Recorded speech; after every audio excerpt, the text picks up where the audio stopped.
And at the beginning of everything, it is said that, in that world, because of the existence of magic gave rise to countless monsters and demonic lairs. And also, because of magic, awakened beings with special powers emerged, such as the SSS class Demon King, Belphegor of the 5 elements. And those who are facing that thing are the strongest team of awakened beings in that world. The Divine Squad, and her name is Bahi, and this is her 10th year leading that team. And the monsters attack him with everything they've got. And he says that his mission is to eliminate demonic lairs in the name of the highest authority, known as God. So, he sets off with the Divine Squad, ordering the operation to begin. And that's already the 100th high-level lair they've faced. And the L-class lightning assassin, Eli, goes after the monsters, talking to her captain. And he says that this mission has been classified as an L-class purification. And so, the other guy, Han Shaolin, an L-class cloud mage, uses the glacial world and puts ice everywhere. So, the protagonist talks a bit about the classes. That class L is the highest difficulty level, and so he charges at those demons, throwing his lightning bolt everywhere, while the others stay behind. He says that after finishing, they can take a vacation. And then, that crazy guy who uses his power through a cigarette uses the Star Rain, and he is Lucio. In support, Star Maestro, and the Star Rain upgrade gives 200 more strength and 100% more speed. Plus, gravity is amplified 100 times, and with that, the protagonist prepares to attack with everything, taking all the demons with him, finishing off that thing. Then, he uses the annihilation of the 10 domains, finishing off the Demon King. With that, they finish that dungeon with the core warrior Bai, a class L holy swordsman. Then, the Demon King was eliminated by all 4, and so the boy says that it was quick again, and he didn't even get a whiff of it. And the assassin says that in a little while, she'll help him find another lair to play in. But then, the support says that that mission was a top priority, and they even sent their entire team, talking to Bai, asking if he doesn't think it was too easy. And so, Bai thinks for a bit, because the information said that that Demon King was special, with 5 elements and a secret ability. But then, that girl comes up to him, asking if they're going on vacation after the mission. He gets all giddy with her there, leaning against him, and she asks him out, just the 2 of them. But he stops in his tracks, saying they'll all go together to their usual spot, the sacred capital. Then, she admits she was wrong until she's surprised once again. But then, that boy says the protagonist doesn't understand anything about women, until he notices something, looking back, questioning if he's not going with them. Plus, she says he was going to handle the gestures, and he didn't even show up for the fight against Belphegor. And the assassin says he always stalls, and he knows how he is. And that boy says he's a master at stalling when nothing's happening. And the one who stayed behind uses the purification mission, activating it back there. And with that, the boy is attacked and killed in front of all the other 3.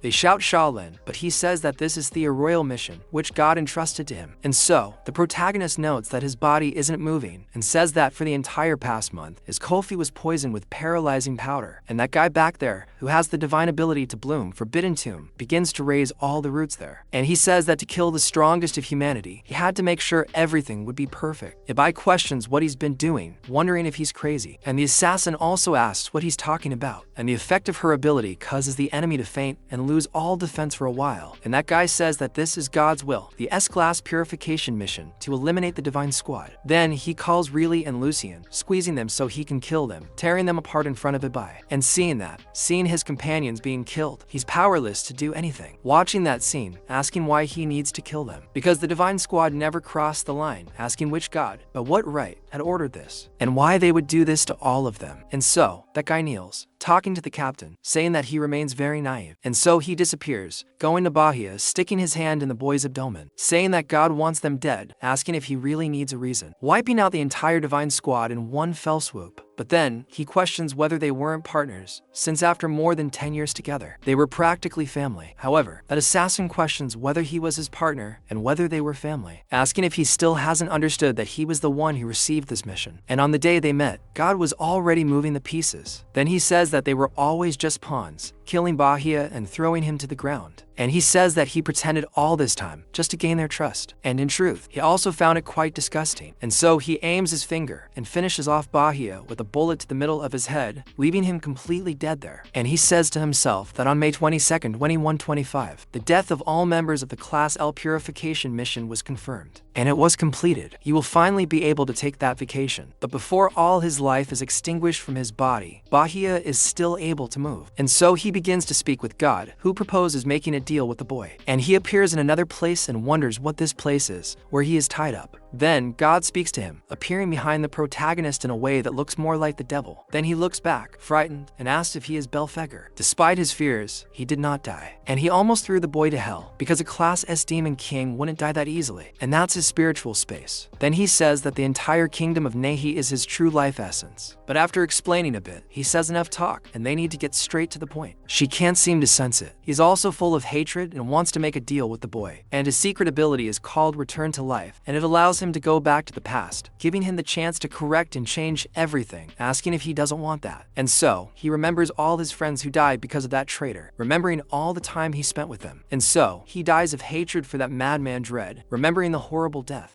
that all his friends had in front of him. And he says he's going to kill that bastard. Sish also says that he will kill all those gods sitting on their thrones. And he remembers when he was killed by that traitor. And Belphegor likes this very much, saying that his answer doesn't surprise him, and that's enough. He says he'll give him another little help, and tells him to consider it a welcome gift, imbuing his power into Bahi's heart. Bahi then questions why he wants to make a deal with him, and what the price is. At that point, Belphegor starts laughing, because he signed the contract without knowing the cost. And then he snaps back to reality with someone calling Bahi and telling him to wake up. And that, apparently, is his teacher. I need to file a complaint against all manga authors. Teachers aren't like that. Let's stop lying to the kids. And the protagonist returns to the year 2105 in the Holy Kingdom of Re, in the country of vassal of Jiang, at the School for Awakened Beings, an elementary school. And he is surprised that he has actually returned. Noticing that he is in the body of a child, he's surprised to find himself back in time before his awakening. Okay, the teacher tells Bahi that it's bad enough that he's always joking around in class, but taking a nap on the day of the class change means he should go to the back and stand up. And the protagonist is surprised to see Professor Huang in front of him, and realizes he's returned to his elementary school days, questioning the cause of Belphegor's power. But this is unbelievable, and these colleagues he hasn't seen in almost 20 years are incredible. Then she says she's going to continue the lesson, and everyone must be fully focused now, because in that world there are 5 types of elemental powers: lightning, flower, cloud, core, and stellar. And the protagonist knows this very well. And she says that each person can only contain one type of element in their body, like she, for example, possesses the rarest element, the cloud element. She explains that, depending on how the element merges with the body, powers are divided into 3 categories: combat, utility, and special, with 5 types of elements combined with different functions. Several distinct classes have emerged. The strongest guild in her school is formed by a stellar, Mudge, a cloud warrior, and a core bard, plus a thunder assassin. She says they should already know this, having stood out among billions of people as potential awakened beings. They are already far above average. Since childhood, they've always been surrounded by applause and flowers at the peak of their youth. But that day marks the beginning of the challenge, as almost 100 classes of awakened beings are now known. Each class is divided into 4 qualities: Wrath, Firefly, Abyss, and Celestial Light. Each of them only has one chance to awaken their class, and that afternoon. At the moment of definition, what they achieve will determine their place in the world from then on. The protagonist pays close attention and notices that it's a nostalgic feeling. The guy, furious, says that's where he first woke up, and he even sees the nerd fall beside him, which surprises him. And then a guy appears, talking to the kids, saying they're a bunch of losers who need help to wake up, and they still have the nerve to stand in his way, stepping on the nerd's hand on the ground. And he asks if they think they're going to be amazing just because they're waking up now, and in front of someone like him with a class of awakened quality. And Red, they will always be inferior. That's Hong Jin Shen, a stellar assassin of unknown origin. And the protagonist says that he's the school bully, and it seems he has some kind of hyper-aggressive gene and loves to cause trouble, and is always causing problems for everyone around him. But then the teacher arrives asking Han to stop, saying that this is a school, questioning if he's going to start robbing now. Then he turns around cocky to teacher Huang, saying that it was he who did it. Pay attention when he bumped into the nerd, and they bought tea for each of his siblings. It's the least they could do, waving money in her face. And he asks her as if he were talking to anyone, asking if she wants to defend her student, because if she wasn't hot, he would have already sent her out of school. Then she ignores that and asks the student if he's okay, and those idiots leave laughing, saying that they'll let this one slide out of consideration for the teacher. But looking down, the protagonist is there staring they, and that bully pulls the kid by the shoulder, pulling him away, and telling him to get out of there, saying that they'll come back later to see those kids embarrass themselves. But then the nerd starts apologizing to the teacher, saying it was all his fault. But she says he he didn't do anything wrong. The protagonist thinks that Professor Huang has a sharp tongue but a soft heart, and that she helped him a lot after he awakened in his past life. So they talk to the teacher, calling her, saying it's their class's turn to enter the awakening room. She speaks to everyone, because during the awakening process, it's essential to remain calm to avoid getting hurt. The protagonist says there are two known ways to awaken. One is natural awakening, as happened with Hong, Jin, and Shen, which usually occurs with people who have a great constitution and talent. At some point of extreme emotion, the awakening happens on its own. The other way is through the awakening space room, a product of the intelligence of numerous scientists, and inside, the person's adrenaline and emotions are intensified to the maximum. This induces awakening among potential candidates, and one of them already gains the Cormage class. The protagonist says that each person can only awaken once, and it's random, and he leaves there overjoyed that he won the blue class match. Then the teacher says that he did very well, telling him to rest there, as he must be exhausted. The protagonist thinks that this is why the class change is also seen as the only chance to change destiny. Then Bahia is next, and she tells him to enter and pay attention and no distractions like in class, telling him to really concentrate. He says that's fine, because in a past life he awakened as a class E, core warrior, a class of quality for him. He suffered a lot of bullying because of this, but only later did he reach S level, awakening the rarest form, and he believes his body possesses the core element. So, which class will he awaken this time? And so, when he enters there, several other class cards gather on him, but then an error is detected in the awakening system, and the boy manages to release 5 elements at once, and questions what is happening, because the heat in his body is strange, and thus the infinite awakening system is activated, and then the protagonist's power chart.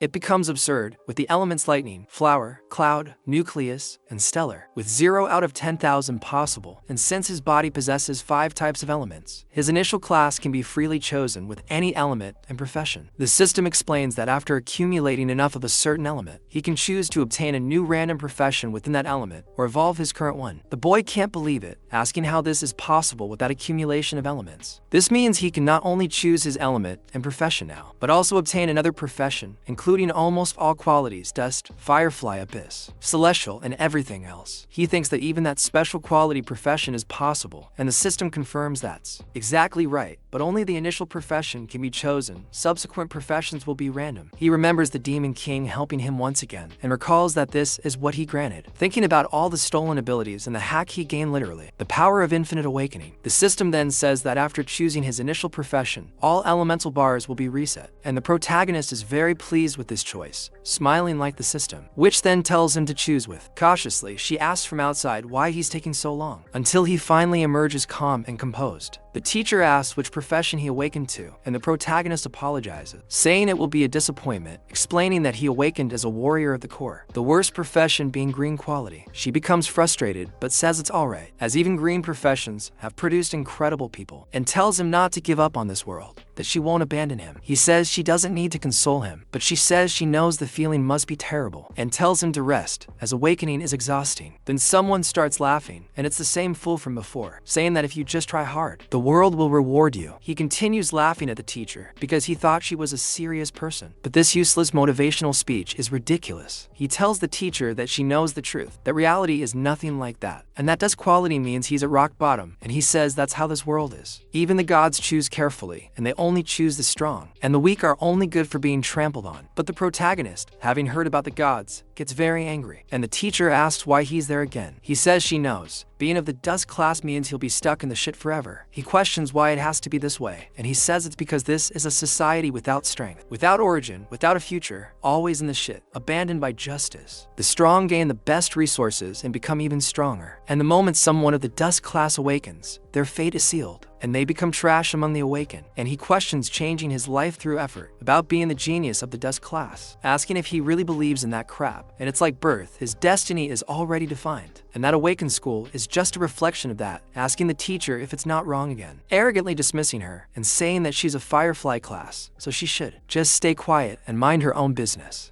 And stay quiet and be just another dead weight there at school. And he says that those in the dust class should go home and stop wasting public resources, grabbing that cup to throw at the protagonist's head. But he simply grabs the cup from underneath and smashes it near the idiot's face. Then he asks what the boy is doing, and the protagonist simply says that he's just talking nonsense nonstop, and he likes it, wanting to attack the boy with everything he's got, cursing him. But while he tries to attack the teacher, he tries to stop that crazy guy. But he gets close enough to hit the protagonist's face, but then he also summons something using using his mana and using a block with a sword and a shield, stopping the attack of that fool, and at that point he doesn't understand anything until he's thrown back with the protagonist using matter perception, throwing that teapot backwards with all his might, and he falls crashing there, traveling an incredible distance from the boy, and starts bleeding. And when he tries to get up, he asks what the hell happened to that boy and everyone. They question what that was all about and how he did it besides what's happening now. And the protagonist says that this was the profession he chose, warrior of the Nakuro, and he already has a light sword with attack 20, dodge 20, and he says he's just used to it, and that's all. Then the bully gets up again, saying that he was lucky to dodge that, and his class is a rare abyss level, and he's just low-level trash. But the teacher denies that, because just now, that wasn't luck. He used that elite technique exclusive to warriors, matter perception, and it blocks damage at the moment of greatest impact in 0.9 seconds, faster than human reaction. It reflects the damage back, and she says that her teacher couldn't master that, not even after 10 years of training, and that boy who just awakened now, without any combat experience, managed to do that. She questions how the hell he was able to do it, and then that crazy guy asks if he's ready to die. Pulling the his star assassin dagger, which grants plus 30 attack and plus 30 speed, is about to attack the protagonist. The protagonist says that trash like him will crawl in front of everyone, and the protagonist says that choosing the weakest class is clearly for a reason, because defining someone's future, life, and death based solely on their birth is a mistake they'll only realize years later. Everyone wonders if he should fight face to face, and they say that using awakened powers to duel at school is forbidden. Plus, there are many people watching now. They also mention that Hong's father is a bigwig in the government, and his uncle is the school principal, but Bahia comes from a poor family with no influence, and if he falls for that provocation and retaliates, he could be expelled from school. And the nerd asks the teacher what they're going to do, but she doesn't know what to do. Still, she goes between the two, saying that they've just awakened and could be battle companions in the future, and that they shouldn't act impulsively. She asks if they should simply forget about it, but Hong asked what kind of joke that is, since that wretched woman just provoked him to the face. He asks if she really wants him to let it go, saying that even if he knelt down,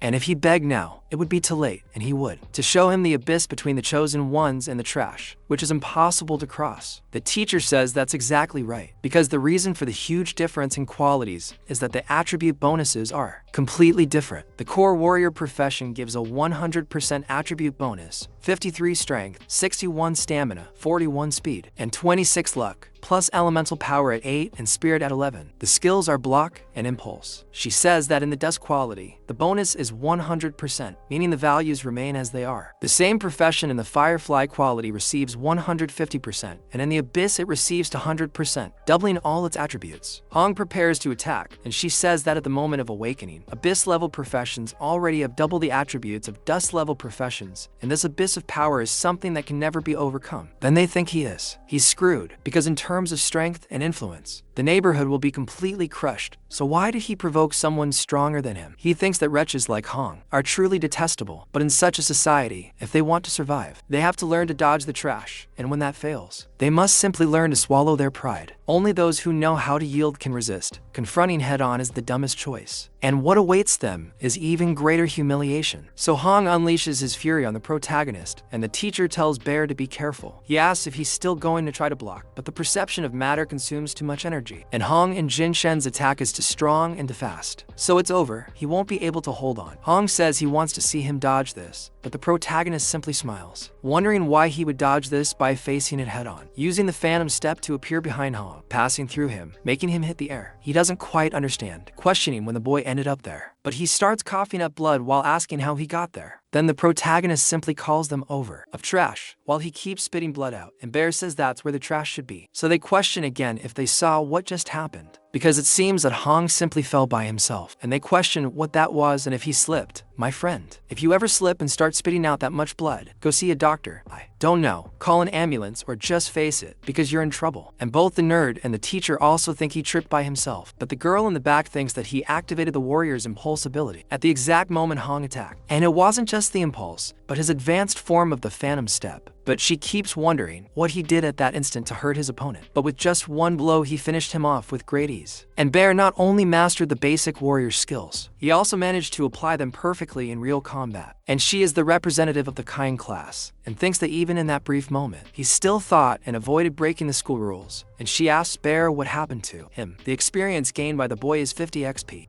And the elemental accumulation, which is defeating the enemy of the stellar element class E, is worth 50 stellar element points, and the protagonist says that as he suspected, fighting using his profession yields experience, and defeating the enemy of a certain element gives points at the same time, but 50 is very little. He will have to clear some stomach creatures soon appear. But then the crazy Hong starts to get up, telling the protagonist not to even think about running away, grabbing his dagger, and saying he's going to kill the boy. But then the director of the Hong Yang Awaken School arrives, saying that's enough, asking if Hong hasn't already embarrassed himself enough. He notices his uncle. The protagonist sees that it's him and says that everyone is exhausted from today's awakenings. No more scenes, it's the weekend and they should go home to rest. He tells them to tell their parents what profession they awaken, and the protagonist thinks it's time to go home. For some reason, he's quite surprised to remember he has to go home, and the director looks at him, asking if he knows the school has very strict rules. The protagonist thinks he just returned to the past and it took him a while to react. And since he went back 20 years, that means everyone is still alive. And he goes crazy because on the day of the awakening, May 22nd, 2175, something else also happened, and he wonders how he could have forgotten, since that was the most important thing, and he storms off, leaving the principal talking to himself. Not liking what the boy did at all, he speaks to the teacher, telling her to control her student, saying he'll pretend nothing happened today and let it pass, and she can only apologize. But sometime later, he takes his nephew to his office, and Hong says that brat, if he hadn't been lucky, would never have lost to him. But then his uncle says that's nonsense, asking if he knows what that kid did to him, and says that the instant he approached, he activated the advanced skill, Phantom Step. But even more impressively, before moving in that fraction of a second, he aimed at the weakest point of his body and hit with precision, breaking through all his defense. And the whole thing was done only with basic warrior skills. But even with 15 years of war behind him, he doubts that he could use everything with such perfection, because the protagonist simply struck him in the neck with the hilt of his sword to avoid killing him, and he tells Hong that his fight looks like a professional gamer humiliating a child with a pathetic max level account, and that the boy is nothing like he imagines. Meanwhile, the protagonist runs through the streets like a madman, saying that if there's anything he has to do after returning, besides revenge, it's that arriving home with a bang. But then he remembers what happened, arriving home to find all his family dead and a murderer there. When he gets there, he thinks that even if it kills him, he has to stop what's going to happen. And so, in more than 2105, at 6 and 7, the protagonist's father and wife were at home, going about their normal daily lives, and the protagonist arrives. But they find it strange that he's already back. They say he left school very early today, and his mother sees him through the window, and he's touched to see her, and says it's good that she's still alive. As he goes closer to her, she starts using sign language, saying she made his favorite spicy pasta, and he almost cries seeing this, saying he wants to eat fish. Then she asks if tomorrow is okay,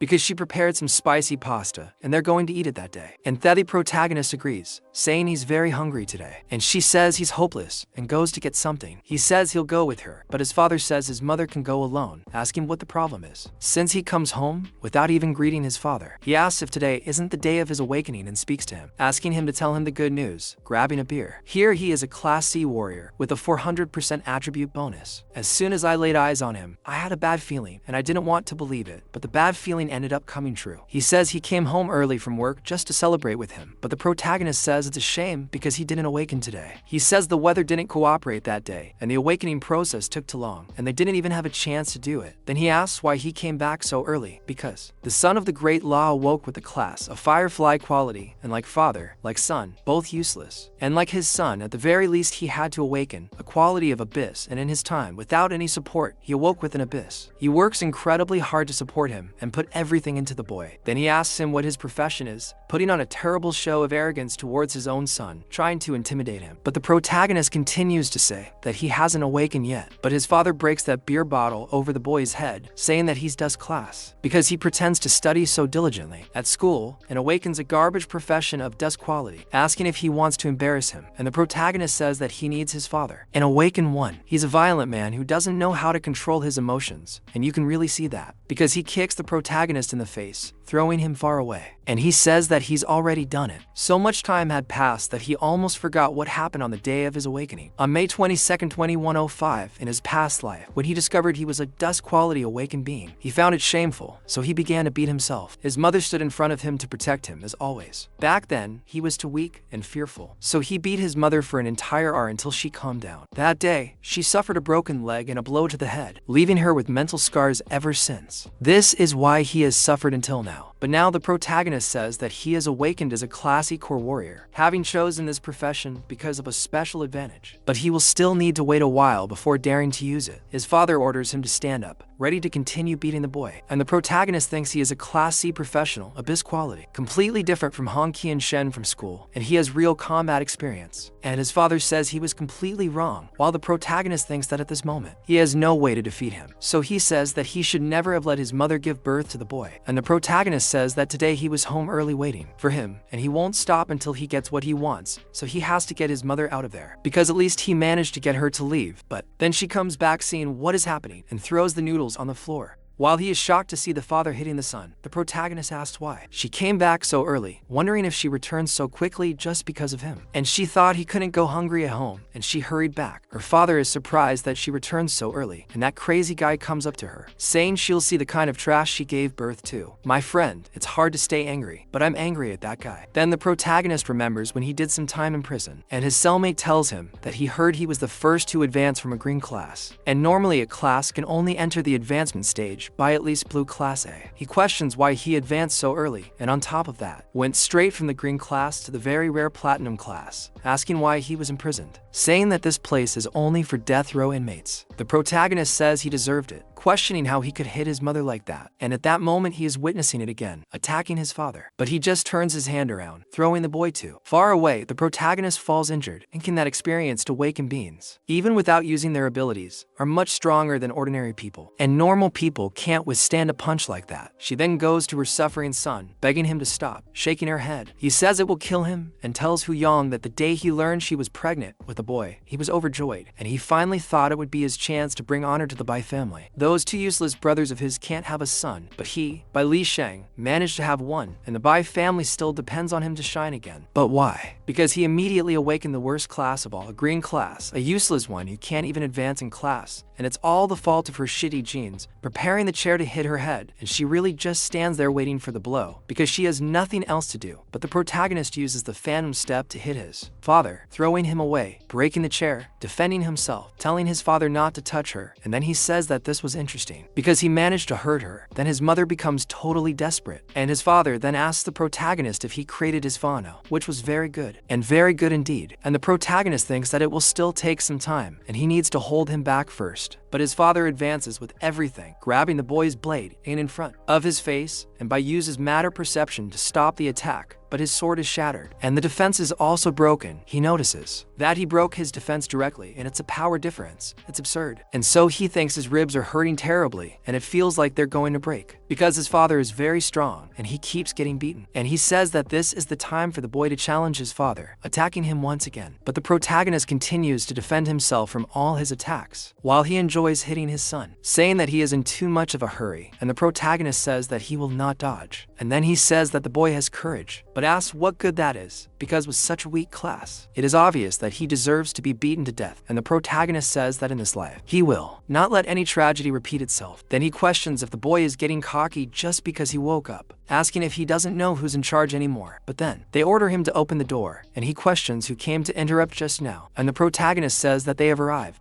And as soon as he opens it and asks who it is, and so, a vice captain of the Liang Inspection Force, a red class of divine priest, arrives, asking what the delay is in opening the door, questioning what he's doing inside, along with an investigator from the blue class inspection force, also a divine priest. Lixian is surprised that the vice captain is there, questioning why he came. The vice captain explains that he received a report that the fugitive Snow was seen in the area, and they are checking door by door, asking if anyone suspicious has been seen. Then he starts laughing, saying that this guy appears on TV every day, and if he saw him, he would certainly have reported him. Looking inside, he sees both the boy and his mother completely desperate. He asks them to wait, questioning what happened to his son. The vice captain says that the idiot is very clumsy and sent him to buy vegetables, and he fell on the way, and there's no need to worry about such a silly thing. But the protagonist says no, saying that he was the one who hit him, and his father doesn't like it at all. And so the protagonist remembers that 18 minutes ago, downstairs, he called the police, saying he saw someone entering this U property building, and it looked exactly like the photos of Snow that were released online. He says he made a call from the little shop across the street before going upstairs, and now they are already searching that floor. He says if the security team has any news about Snow, they will certainly come prepared, but he didn't expect them him to start the search so quickly, and yet there was still enough time. Then the investigator asks if what he said is true, and Balin Shen says he's just joking, questioning how he could hurt his own son, as it breaks his heart. However, the protagonist says that he hit him in the arm with a stool, broke a glass bottle over his head, and was punched and kicked, and all the injuries on his body can be examined right now. The two are incredulous, and the protagonist says that for those who are awakened, WHO cannot control, the violence ensues, and others are assaulted. The Divine Code, Chapter 8, Article 4 of the Regulations for the Management of Awakened Beings, clearly states that if an individual represents a potential threat, they must be immediately detained and imprisoned in the Awakened Being's prison for 15 days. The two are very surprised that the boy knows so much, and his father turns around, asking Balin if he has gone mad. Li Yang then speaks to Balin Shen, explaining that he is legally arresting him and that he has the right to remain silent. However, he loses his temper once again, wanting to attack the boy. The other tells him to calm down, because if he resists, they will apply restraint measures. He is indeed taken away,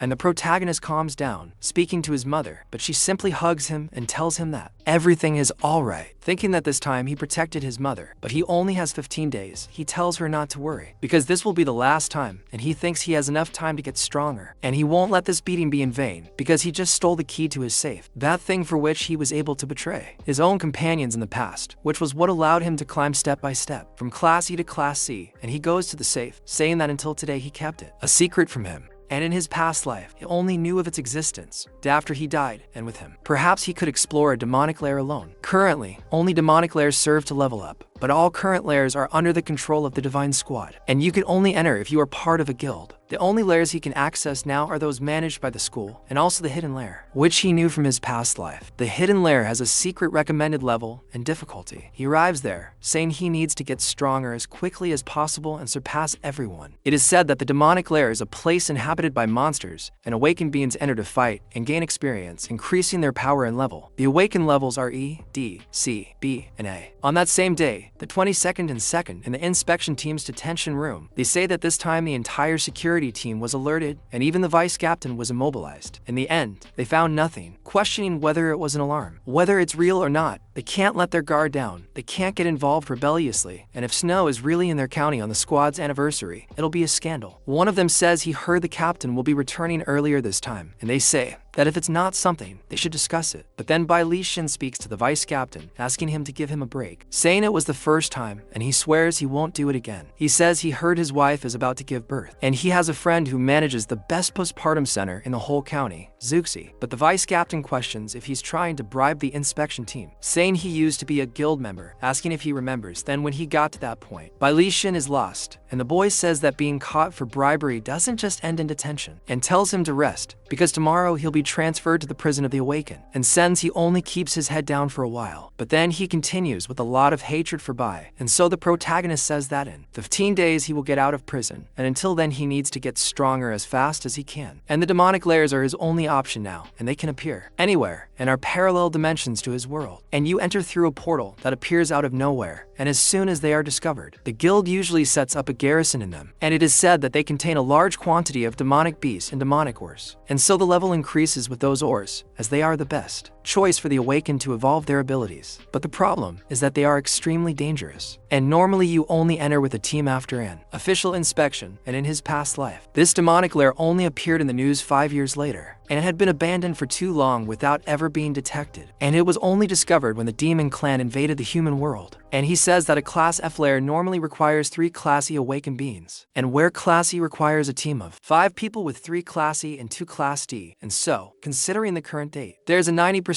chance that lair is a Class F lair, and it's also the lowest level hidden lair he has access to so far. The entrance to the undiscovered dungeon opens in front of the boy, and he says that there's a bit of danger there, and you need a team with a variety of elements and classes to increase his chances. But now he has no choice. He has to get stronger on his own, as fast as he can, and even though it's not recommended, he enters. And inside he notices it's an entire world of ice and snow, and must be the domain of cloud-type demonic beast. He keeps walking until he sees something, noticing that someone has been there before, and several bodies are there. He notices that it's a hibernating demonic beast, an ice-field bear, Class E8, and the monster, just by moving, kicks up a huge cloud of dust on the protagonist. He realizes he's encountered one with about a 10% probability, and that this is an E-rank lair. He wonders if it's never been discovered, because most of them were hibernating. Then a bloodthirsty wolf attacks him, a cloud-type demonic beast, Class E, and the protagonist protagonist notices that even a single wolf has a higher level than him. The wolf tries to bite him, but the boy gets out of the way, appearing to the side, preparing to attack. But the wolf attacks again. He needs to stop the creature's bite, throwing. He steps aside, then the wolf stops, looks around for a moment, and the protagonist goes after it again, splitting the thing in half and killing it. He says that this class of weapon, hidden in that guy's safe, can't be bought on the market, and is perfect to compensate for his current lack of combat power. It's the U-shaped blade, forged from the U-shaped stone, and extremely sharp, cutting through iron like clay. It gives a bonus of 150 strength, 50 luck, 100 stamina, plus 20 lifesteal, and plus 20 armor piercing. He notes that the beast's defense is high, and even aiming at vital points, he'll need 3 or 4 hits to defeat it. He thinks he's starting to miss the days when he was class L, and so he says that as an awakened class E, he needs to kill about 20 wolves to level up once. He thinks he needs 10 levels to go from class E to class D, but then other wolves appear, many of them in front of the protagonist, and with that he thinks that the smell of blood attracted them all there, and they are about to start a group attack. And the boy begins to prepare for the worst to happen, and with the wolves advancing towards him, the protagonist also attacks, hitting a vital critical point on one of them, but the others continue to dodge, while the boy tries to kill them, but he counterattacks, finishing off several of them as he passes over them. Then he delivers the final blow to most of them, and manages to defeat several at once, passing through that entire pack of wolves, reaching the thirsty wolf king level 4, Ranky, and he notices that only the king is left. He faces him, going after that thing, cutting it all over its body, and manages to kill it, gaining 56 XP for it, and obtains a snow wolf diamond. And he thinks that with this he rises directly to rank D, and his experience level evolves. So he rises to level 2. He gains 12 attribute points, prompting him to distribute them. But while watching the pop-ups, he becomes frustrated because he only killed 20 wolves and is already exhausted. And a ranky body really has little stamina. He needs to get a dimensional backpack, or he'll have to abandon a lot of the drops. And most demon lairs are monopolized by guild squads, so pairing outside of them is quite difficult for the awaken. And so he also gets that diamond, which gives 10 yuan on the market. And he says that to access high-level demon lairs, joining the Divine Squad is the only option. And the Awakened schools are managed by guild squads and serve as a talent sieve for their teams. And most students dream of graduating with excellence and being chosen by a guild. But being expelled from a squad can mean never evolving again. He was stuck forever at rank C after being expelled from his squad. Farming solo is still too slow, and it's too cold there. The longer he stays, the more energy he spends. So he must hurry with the wolves attacking him. And he runs into a forest, cutting down trees there, throwing them in the wolves' path, hindering their passage. Until he also comes face to face with a huge snake, which provokes those wolves. So he takes advantage of this, because he wants to finish off all those monsters at once, gathering them together. But then something happens. A thunderous noise comes from the side. He sees the Icefield Bear, a level 8 ranky cloud beast, and its current state is enraged. It attacks targets irrationally, dealing an additional 20% damage. The protagonist thinks the bear has finally entered its enraged mode, and will attack anything in its path, killing monsters for the protagonist while he just finishes things off, gaining free XP and many items. He says he just needs to dodge and take advantage of openings, and with that, he farms solo beautifully, everything in front of him. He thinks that even if Frankie beasts are ferocious at heart, they are stupid, and that bear attracted all the attention. He saved a lot of energy, but to gain XP, he needs to land the final blow. So he takes advantage and thinks that even with the bear's help, it's tiring, and it's time to move on to the next stage. He says that with so much destruction, this place is at its limit, and he looks down, preparing to attack the ground. The monsters rush towards him, and he plants his dagger in the ground beneath him. He says he was carefully observing the environment during the fight, and that this isn't a frozen lake, but an ice bridge suspended between two mountains. As the monsters fall, he calmly kills them all, defeating everything that falls and gaining XP in the process. He then rises to rank E, gaining 12 attribute points and acquiring many items. He says that with this, most of the monsters are gone, and only a few remain. He says he will use his remaining energy to finish off the rest, thinking this is the fastest way to fight. He also obtains the title of 1 against 100, and when he faces multiple enemies at the same time, all of his attributes increase by 10%, and he thinks that from the beginning. Something intrigued him, because every demonic raven has a final boss, which in a ranky raven or boss should be a brutal Lion King type and a 10, and with all that noise, he should have woken up, wondering why he hasn't appeared yet, and the monsters go after him, but he senses something, noticing that it's ice magic. However, he thinks he misunderstood.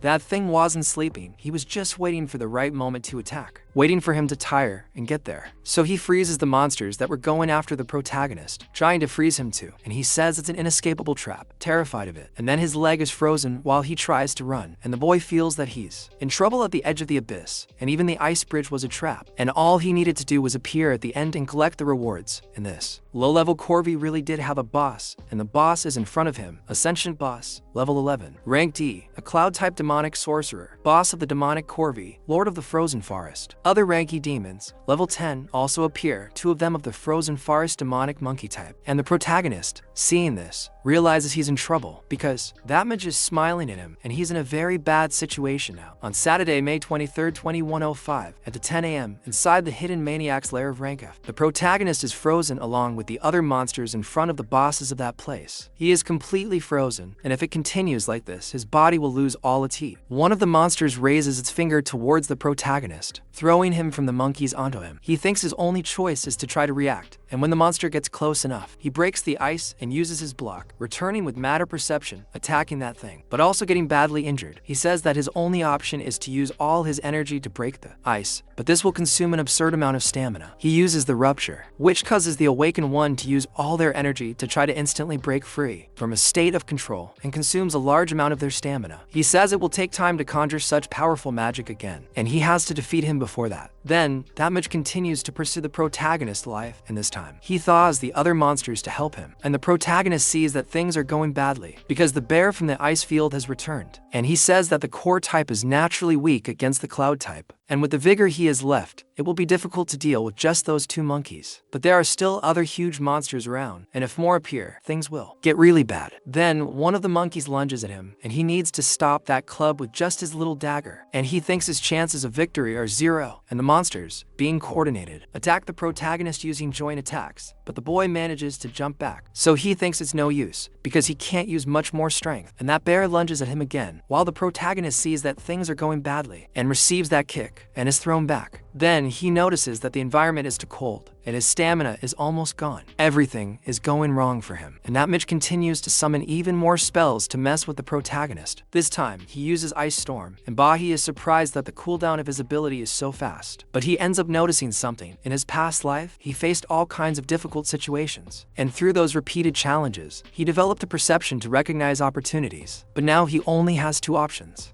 The first option is to stay there and continue fighting, even with his stamina at its limit. And even if he withstands all the damage and continues to face several high-level demonic beasts, his chance of survival is still 0. His second option is simply to turn around and run, but then the mage freezes the boy's legs. However, since he was already high up, he still manages to fall, escaping those monsters. As he falls, close to the ground, he begins to prepare to use his magic to break the ice. At home, his mother is unconcerned, thinking the boy is just sleeping in because it's the weekend. But upon entering his room, she's startled to find the bed empty, with only a note left by him. She reads the note, suspecting something is amiss. If he were truly going to a friend's house, he would have told her directly and wouldn't have needed a note. She thinks about her little one and begins to question what's happening to him, wondering why he has this uneasy feeling since he arrived home the previous day. Meanwhile, the protagonist, deep within the dungeon, reflects on how nearly 100 demonic beasts fell when the ice bridge broke. However, he remembers that he only leveled up 3 times, meaning about 60 beasts were eliminated, leaving 40 demonic beasts alive. At the bottom of the cliff, there must be a river. So the second option was his only chance of survival. But breaking the ice again consumed almost all his strength. He starts to suffer from various status effects, hypothermia, bleeding, and also the weakened status. He says that, in addition, falling into a river from that height caused a lot of damage to his body, questioning if he has reached his limit. At that moment, the monster comes towards him, ready to eat the protagonist. This monster is Mr. Glacial, a level 9 beast from the Tibinu, and the protagonist is in the worst possible situation. But then he starts to remember his past, and they talk to the brat. He came back and didn't even invite him for a drink. The assassin also talks to Bahi, asking him for a hug, and the little boy talks to him too, asking how about they sneak out at night and eat some rice with liver. Lucian also talks to Bahi, asking what those dice there mean, asking him to give her a. Immediately, his mother asks if his head wound is hurting a lot, and the boy remembers everything, including that wizard, and to complete his wretched state, he remembers his father sending him to hell, along with the murderer he betrayed, and several other people who despise him. They tell him he has reached his limit, and he says he won't accept having limits if he can't have them. He says any regrets from his past life will end in that life, and then he gets up. He grabs the wolf's fangs and swears he won't let it happen again, saying he's already lost everything once and died once too, and that's why he'll never die again. He throws the wolf into the air, breaking its fangs with a single kick, sending the monster flying. He then rises again, summoning another aura around his body, and reveals that only in a life or death situation can one force a class advancement. He then advances, saying that he enters a demonic lair alone, attracts monsters, and throws himself in. From a cliff, it would surely make him evolve, and the monsters gather around them. There are several of them there. So the protagonist says that putting himself in impossible situations, one after another, is all just to try and relive that adrenaline rush he felt when he attacked his father. Because he went through an extreme situation, his adrenaline is at its maximum level, and his adrenaline spikes, which is why he's able to evolve. He thinks he needs just a little more, because that feeling is coming back, and he activates his forced advancement. But the system says the requirements weren't met, and the class advancement failed. However, the advanced skill Sano Dai Spot a Nucleosane of the Nuclear Sword is learned, and he says it wasn't enough to advance his class, but at least he got that absurd skill ahead of time. Now it's time to end it all. So he points the dagger at those things, and they charge at him. However, the protagonist prepares by using the first strike of that thing, cutting down both the wolves and the bear, and also that thing in front of him using the sanctuary. And that sanctuary is just too absurd, because the monsters they are decapitated and cut in half, and all die in one fell swoop, with him gaining an absurd amount of XP. He then obtains several other items, and it is said that he has leveled up to rank E, and the sanctuary effect is activated, restoring 0 fatigue and vigor. He continues obtaining items, and goes to the next one he must kill, and also obtains the title of Icefield Wanderer, which grants resistance against cloud element creatures, with an additional 100 and reduced ice damage, and unlocks his ultimate ability, the Sanctuary. He says he is returning, and now it's to settle everything once and for all. After killing all those things in his path, he moves forward, and says that after reaching level 8, ranky monsters became a joke. He says that the cold barely bothers him with that Icefield Wanderer, and says that the Sanctuary absorbs all the accumulated damage and returns it all at once to a group of enemies. This activates after he becomes very tired and wounded, and thanks to this, the shame filled him again, so he prepared to climb up, because he didn't even know how much time had passed in that dungeon, and he needed to get back soon, otherwise his mother would get worried. After climbing up, he left that ravine. He came face to face with that monkey image, along with the army of monkeys he had to command, and he felt the spirit return, because he destroyed the whole place. Upon arriving there, he defeated the first monkey in one hit, and went to level 10, telling that boss that they had finally met again. At home, Broda's mother wonders where he went and why he's taking so long, praying that nothing bad has happened to him. Meanwhile, Broda is face to face with the monster that cornered him, throwing the bear at them to show he's there, saying they've met again, destroying everything around him. Then, the ancient monkey points at Broda and orders the smaller monkeys to attack him. One of them goes, and Broda manages to attack it quickly, finishing it off and gaining 70 XP in a single attack. Then the wizard monkey starts to get scared and uses his magic on Broda, using the ice storm. But the boy is completely immune.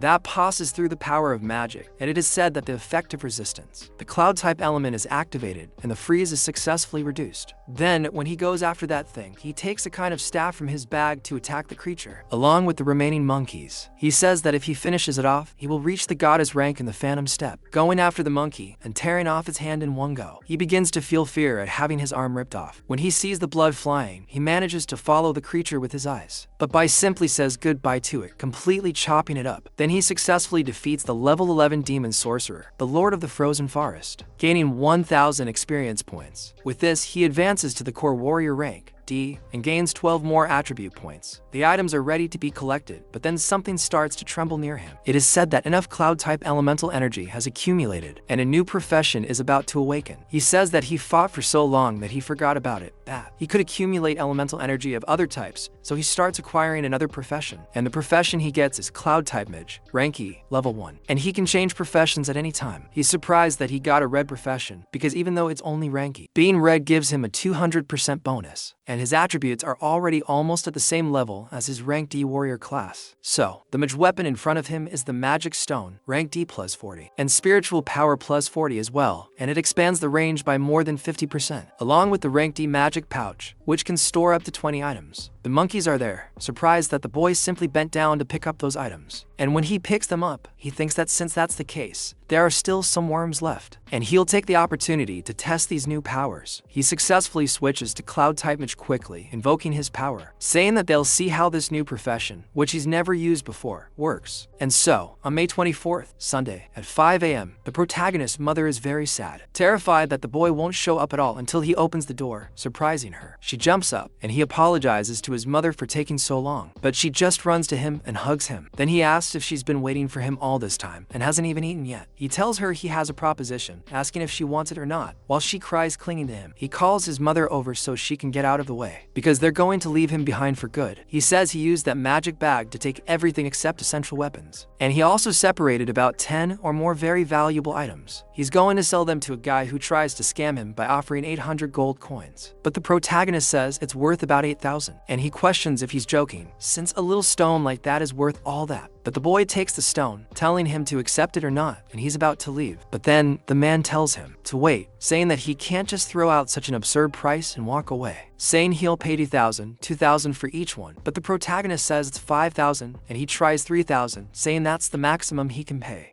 And the protagonist says it's going to be 5,000 now, so he questions why he's raising the price, and he keeps raising it to 7. Then he says it's okay, he pays 7,000. And that's the end of the discussion. The protagonist explains that in his past life, he met several merchants of magical ore, and that it's worth a good amount of money. With that money, he can rent a really nice place for his mother, because in his other life, she didn't have a single peaceful day. In this life, all he wants is for her to live well, and he takes her to another place, leaving her as happy as a crooked cockroach. The guy says it was a great deal to rent that place for the protagonist, but his mother gets all nervous about what the boy is doing. However, at 8 o'clock that same day, she starts acting all happy, making food. And he says it's been a long time, so long since he last saw her truly smile like that. He's already solved the house problem, risen to rank D, and even gained a new class. But with him in prison, he can't relax yet, because until everything is resolved, he can't seek revenge peacefully. Tomorrow is the day to return to the school, and so he carves a magic stone into his bracelet, turning it into a rank D weapon. The stone possesses magical power, can be polished and charged, and has an elemental power of 40, a spiritual power of 40, and also increases magical range. He says it's time to look for it. That same day, elsewhere, some people emerge from a dungeon, and it's the same Hong who was beaten by the protagonist. Those who were with him say he played a very good role and improved a lot. Then his sister asks him to take a break, but he acts arrogantly towards her, saying that while there's still time, they'll go to the next demonic lair to train some more. He says that nobody will evolve faster than him, and his update is that now he's a level 3-star assassin, rank E, and in the simulated combat test, he'll show who the real genius is. Meanwhile, in another corner, someone else is reading some kind of. The announcement mentions that none of the newly awakened students that year achieved gold level status. She thinks for a moment and concludes that there won't be anything exciting in the simulation. At 7:30 on Monday, May 25th,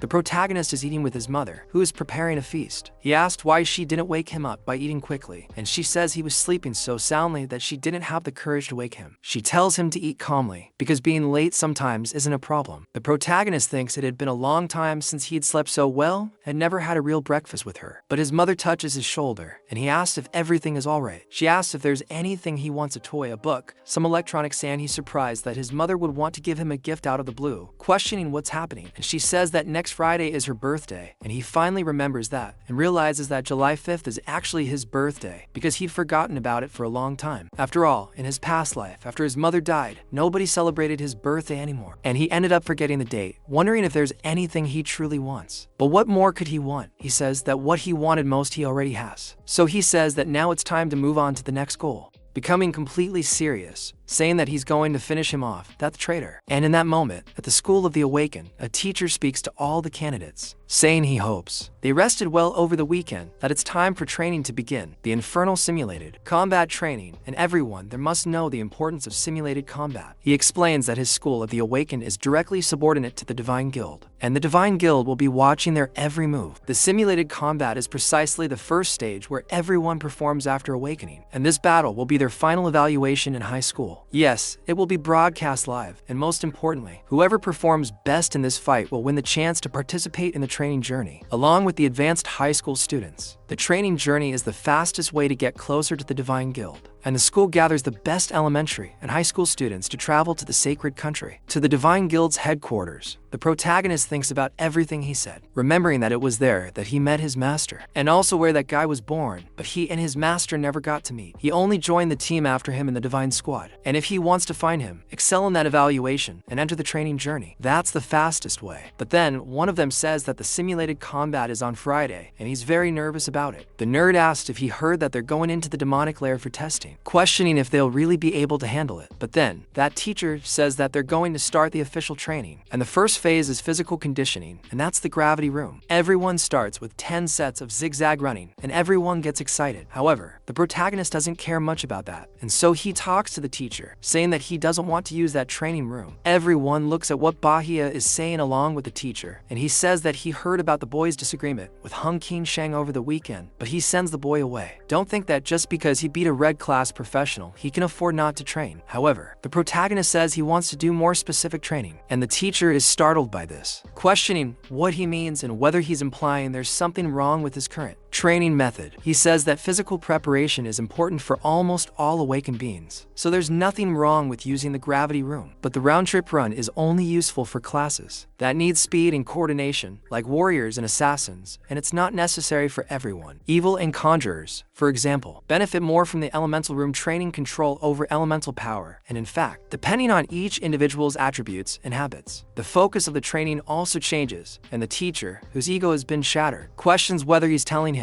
how to do his job. The class representative acknowledges that the method he described is the same as what instructor Dong Yan of the Divine Squad suggested, but Mr. Dong Yan only spoke about it recently. If her father hadn't shown her that video, she wouldn't even know. And who would have thought that Bai would have the same idea as him? So the nerd talks to Bai, saying that even if he has his own ideas, he could at least consider the teacher's side, since he's the most respected trainer in the school. And he went and said it bluntly. But then the professor talks to Bai, saying that the training method he described actually sounds interesting, admitting it was his mistake not to have detailed it properly. But with so many people at the school, it's difficult to adapt everyone's training in a short time. And to be direct, the simulated combat is basically the final presentation at the school's graduation, and if they do poorly, it could ruin a student's future. How the teacher decides to choose a student's future, or let them choose for themselves, is a huge dilemma. Look, I need to say here that I was totally reckless with the teacher, and I'm making amends. I said his ego was hurt, but the guy is much more sensible than I thought. Sorry, teacher, you're awesome. The protagonist then explains that in his past life, even coming from a terrible family, he was lucky to find good teachers who helped him grow without becoming bitter. The teacher then asks him to trust him, as he won't disappoint at the graduation presentation. The teacher then asks him how he wants to train, mentioning that he awakened as a nuclear warrior. However, the protagonist questions whether he can max out the elemental suppression in the elemental room, surprising them. The protagonist then mentions Miguel, saying he can be a warrior, but wants to balance his abilities and improve his weaknesses. The protagonist says he can't just tell everyone he wants to train in a different class. The class representative then says she also wants to train her elemental power control, as she's a mage. He tells them to do as they please, only telling them not to embarrass themselves in the final evaluation. She then tells Bahia they'll train together, but he says no, that he's going to a separate room. She trains individually, but questions whether it wouldn't be faster to train with someone, then asks if he's rejecting her, and he doesn't even answer. She says that now he's motivated her. Meanwhile, the nerd says he's already at the bottom of the rank anyway, and maybe he could find a corner to slack off, but the teacher makes him train. Inside, the protagonist says he has a lot of experience as a warrior, but as a mage he's still a beginner, and he has to master this as soon as possible. He needs to keep his trump card hidden, and nobody can know that he can awaken other classes. The school is under the jurisdiction of the gods, and they're watching every step of the students, and exposing himself to early could make him a target. As for those schoolmates, he can't let his guard down. The girl on the other side thinks about Bahia, saying she can't let him surpass her, while the protagonist himself thinks it's better not to get involved with them. After class, he gets on his little bike and leaves. But then the other two boys who are nice to him ask Bahia to wait for him, and he gets upset that they caught up with him, so they tell him to stop walking so fast. And the protagonist says that in his past life, these two were his best friends in school, and they always hung out after class because they were seen as trash and suffered bullying, so he remembers that quite well, and he says it was the only happy period he had in elementary school, but he says that in this life his goal is revenge, and meaningless friendships will only hold him back, and besides, the guy with glasses has a problem that the protagonist knows well. So that other kid asks what's happening to Bahia since he went alone again like on Friday, and questions him about his pact to be and the Iron Triangle.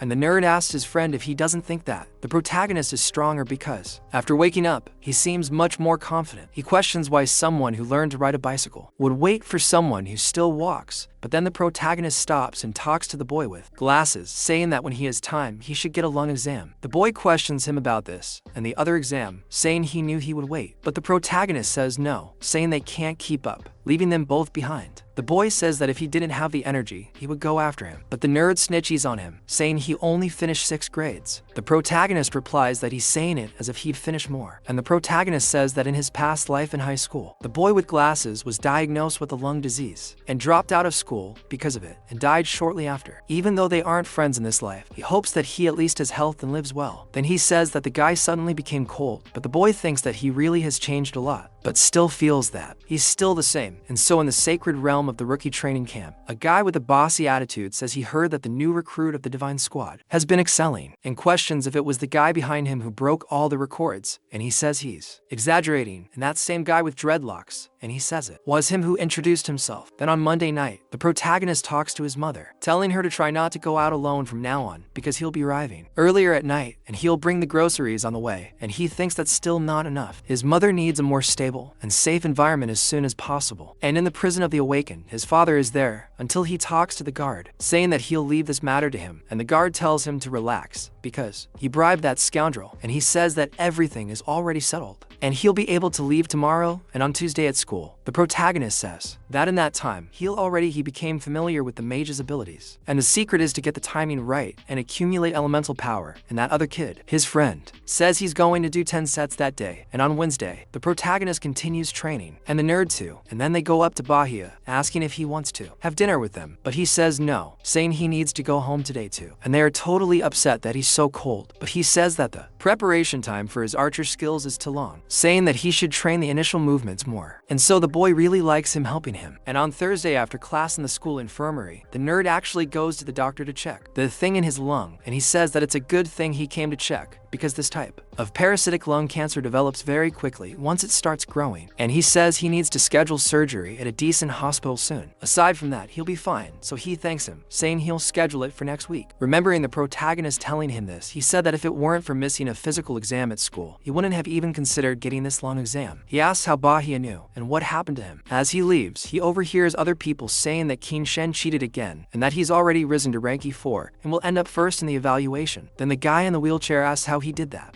asking if you don't have to go to a dungeon to be able to climb. Bald guy asks if he doesn't know that his family has a private dungeon used only for training the family army. He questions if the others remember that guy who provoked him over the weekend, saying he's planning to teach him a lesson after class. They say they knew, because with his temperament, there was no way he could stay quiet after being humiliated like that. This time, he even brought weapons, and since it's outside of school, he's probably thinking of killing. The nerd runs to warn the protagonist as soon as possible about Hong's despicable plan. The nerd runs off, saying they knew they shouldn't have messed with that bastard, and he needs to help the neighborhood, because outside of school, he'll definitely try to do something, and he might even gather a bunch of people to beat the boy up, but he questions what good it would do if he went, since he's just a green bard and doesn't even have attack skills. That maybe the neighborhood could handle him alone, and he couldn't either. Why go there and confront Hong? After all, when he crosses paths with people like that, his rule is to stay far away. But then he thinks that the neighborhood saved him, and it was the neighborhood that gave him back his life, and even if he dies, he needs to save his brother. So he grabs a gun, asking the neighborhood to wait, but then questions why he broke into the armory. With the class representative entering, she questions what happened and why all the rush, and he says he needs to go save the neighborhood, and she doesn't quite understand. Meanwhile, the protagonist is on his little bicycle riding down a completely strange alley. He already knew they were playing his model's trick, telling that person to leave, saying that he's been following him since he left school, asking what he wants. Then Hong leaves, saying he's there to settle scores from last weekend, of course. Then the protagonist asks if he thinks he can win now, and he says of course, because he's been training all this time. Precisely to be able to do that, he uses the backstab, which quickly teleports him behind the target and delivers a blow. But the protagonist summons his dagger, attacking him. However, he notices that his power is actually much greater than his own, asking how that's possible. And the protagonist questions if he thinks he's the only one who got stronger, changing the grip position of his dagger and attacking the boy. And so Hong finally understood something he didn't realize in the first fight, when the protagonist grabbed his neck and plunged his dagger right next to his ear. And he says that at that moment, after countless hours of training and evolution, he finally realized that even being the same age, the person in front of him was someone he could never surpass. Wait a minute, wait a minute, wait a minute, hold on a minute. What do you mean, same age? That kid must be close to 30 years old, Seriously, the protagonist must be around 12 years old. The kid is old as hell, he's got a real hangover. There's something going on there, you're acting like a cat. You're acting like a cat. If you catch him, you'll be banned from the tournament. And the protagonist, in his vision, becomes gigantic. And he asks if the boy also leveled up, questioning what his level is now, and how he achieved it, and why, ridiculously debating, saying that it's impossible because he trained even outside of school just to reach level 4.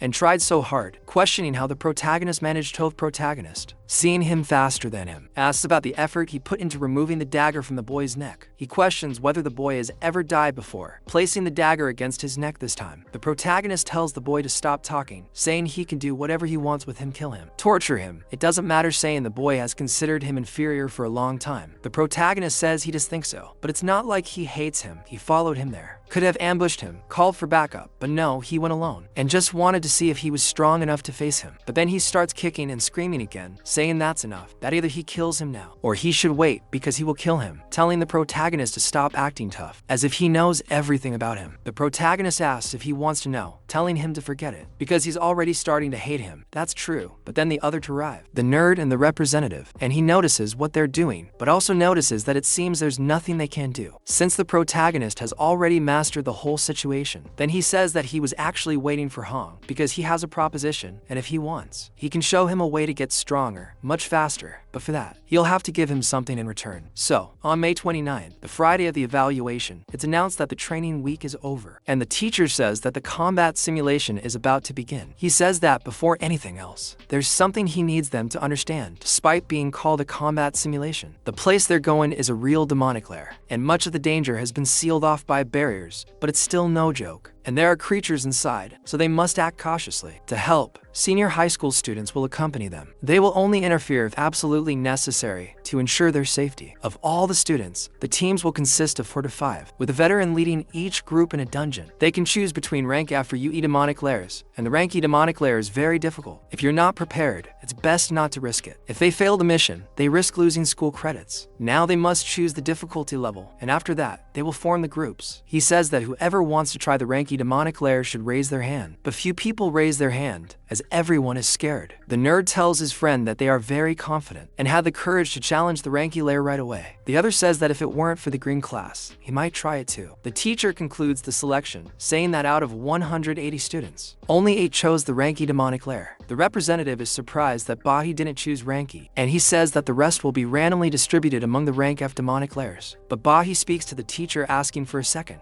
saying that he wants to challenge the school's rank D spiritual jade demonic lair. And everyone is once again very surprised by the boy, and the teacher makes a hilarious face, while everyone is quite surprised, and Hong too. Then the teacher asks what kind of crazy idea this is, questioning who would start by going straight to a rank D lair, and the principal says no, saying that rank D lairs are too dangerous. Normally, only veterans who have reached rank D or higher go to them, but the protagonist says that the school manual doesn't mention it anywhere. One, which is that it's forbidden to challenge a high rank lair, and the combat simulation rule, where each person chooses the rank they want, and the school's focus is on finding outstanding talent for the Divine Squad, and what defines this talent is courage, strength, sense of responsibility, and natural gift. And he talks to the headmaster, saying that he won't want to take away his chance to prove his worth face to face with the headmaster, but he says that to enter the lairs, you have to go in a team, and the protagonist says he can handle it alone, but he says those are the school rules, and nobody enters alone. And then the representative says that she will also choose the rank D lair, completely believing in him, and they are surprised by Team, asking if she's gone crazy, and if something happens to her, questioning what he will tell his father, and she says that she also wants to get the highest grade, she just wants to try. And he gets angry about that, and the protagonist sees that she's going along with him, and he says that he refuses, saying he'll challenge the lair alone, breaking the girl. But then she's shocked that he's refusing again, and the teacher says that refusal isn't an option for him. The principal gets annoyed, saying they're acting recklessly one after the other, and that it hasn't even been a week since they awakened, and they're already acting like there's something special. The teacher says that in this case, it will just be the two of them at the rank D level, and he highly doubts any veteran would take that risk with them. But then, one of them raises their hand, saying that someone has to take care of the country's future prospects. Seeing that Xilinga wants to go, the teacher agrees, because going with them makes him feel more at ease. Team is surprised that the veteran Xilinga wants to go, since they say he almost joined the school guild, The protagonist, looking at this Xilinga, doesn't even know who he is and has never heard of him, and Xilinga doesn't seem to like him very much. The protagonist, saying that the other kid is arrogant and doesn't know his place, was in such a hurry to show off in front of everyone else, without even considering his own level. The teacher then tells the others that the teams are formed, and they will officially begin the simulation test. Inside the lair, drones will film and broadcast everything live, and the entire test will be recorded, so they should do their best. They'll see who gets the highest score this year. The protagonist also prepares to put on a show, explaining that the school for the Awaken was built on top of an ancient and enormous demonic lair that had already been conquered. Therefore, high school and elementary school are together, and this lair spawns several smaller lairs, perfect for students to use in combat tests. Most of these lairs range between rank F and ID. He then says that as soon as you enter the lair, the simulation officially begins. Combat, but everything is broadcast live and every move is recorded, so he needs to be careful not to reveal all his cards to unknown enemies. The demonic lair of Spiritual Jar has something he needs, and as soon as he's inside, along with the other two, Xiling tells them to relax, because he's going to protect them. He says he's already faced a rank D lair without a seal before, along with other colleagues. But then the representative asks if the monsters in that rank D lair are strong, and he says that they usually vary between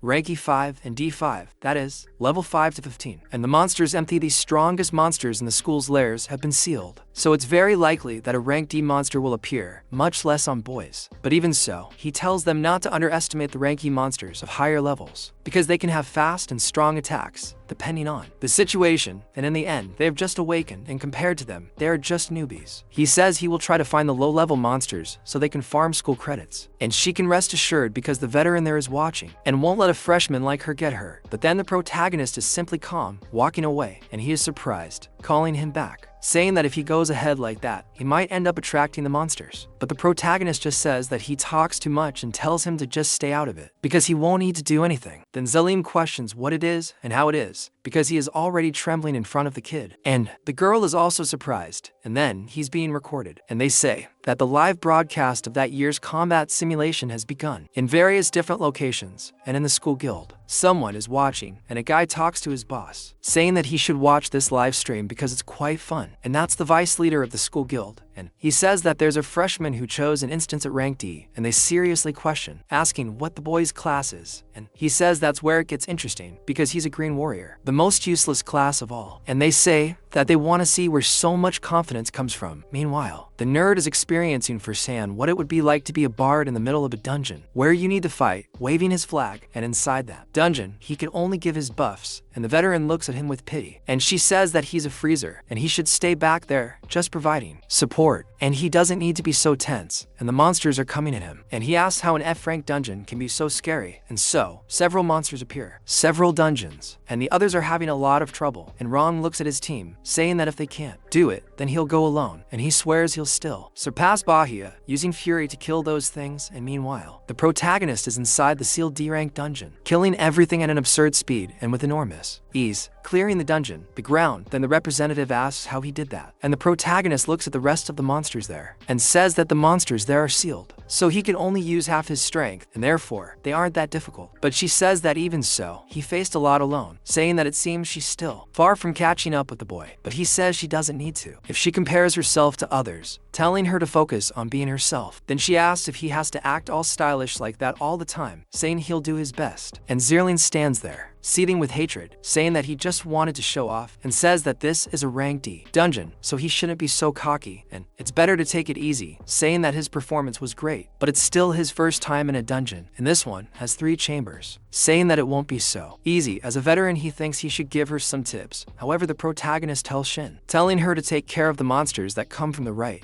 and he takes care of it from the left, completely ignoring Zirling. And he goes told the rest of the monsters are still around, and Zirling gets angry, noticing that he's ignoring her again. The protagonist says that the monsters on the right are a bit weaker, asking if she can handle them alone. She's surprised he's asking her that, and Zirling thinks this kid really doesn't respect him. The protagonist explains that this is a simulated combat, and she's there to be evaluated, telling her not to forget, and asking if she wants to get a good grade. She says she understands, and that she can handle it. Then they go into combat, and Zirling says because he had to complicate things, getting angry and pulling out his bow to mess things up with the protagonist. Meanwhile, the others are watching, thinking Bahia is incredible because he defeated several ranky monsters, and they question what level he's at now. One of them says that in the report, he still appears as E1, and the exact level hasn't been confirmed. Perhaps he's an E3 or even E4, but it doesn't end there, because he was the one who chose to face the monsters on the left and sent Thien to the right. This was because he noticed the elemental weaknesses, since the monsters were of the star type. It made sense to send Thien, who is of the flower type, against them. Even knowing it was an individual test, he still distributed the roles in the most logical way. And you can see that he has a good overview of the situation. The professor remembers what the boy told him, noticing that he wasn't just bragging for nothing, and wonders what he will do now. The protagonist says that he noticed before that the star-type monsters are mainly coming from the cave on the right, and besides being low level, they are weak against her flower element. So, he put her to fight against those things, but a huge spider goes after the girl, and she ends up using the wall of vines too. To stop it, she uses the poison effect again to kill that spider, and thinks that she almost managed to neutralize that thing. Just like she defeated that level 6 star insect, she got 30 XP, and she's happy to have succeeded again. The protagonist says that at rank E, mages gain a basic, class-specific ability that allows them to use plants to create a poisonous barrier. The ability, Wall of Vines, is very strong because the thorns on the vines apply poison. He thinks that even if, on her first time in a dungeon, she manages to face a higher level monster alone and still remain calm, besides devising that strategy of using the wall to corner and defeat the monsters, it makes him think that she certainly has talent, and the rank D monsters should all be sealed, but she manages to handle Achilles in front of her. And in this way, even with the live stream running, it's possible to get a high score. Without showing his true strength, he needs to remember that the transmission equipment is there, and they are following him, questioning how he should proceed with his plan. Meanwhile, Zelinga is behind him, plotting against the protagonist, saying that he must think he's too clever, simply ignoring him even though he's a senior. And since he can handle himself so well on his own, he's going to do something, telling him to try it, drawing his bow and launching an arrow of light towards that barrier, passing through everyone and alerting the thing inside. Then he says he was just going to scoff, but asks why the girl dodged, even without launching the arrow.